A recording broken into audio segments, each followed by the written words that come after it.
বাংলাদেশের অধিকাংশ মানুষই হচ্ছে দলকানা, অর্থাৎ তারা যে দলকে পছন্দ করে সে দলের কাছে তাদের বিবেক, বুদ্ধি, জ্ঞান সবকিছুই বন্ধক দিয়ে রাখে।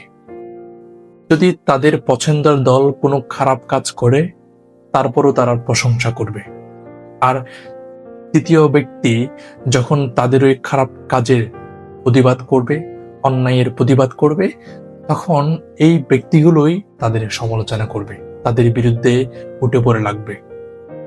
এই নোংরা মন মানসিকতার কারণে বাংলাদেশ দিন দিন পিছিয়ে যাচ্ছে।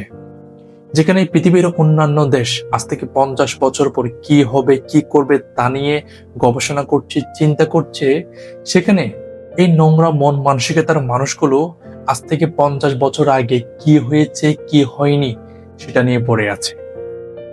আপনি মানুন আর নাই মানুন, এটা হচ্ছে বাংলাদেশের বর্তমান পরিস্থিতি।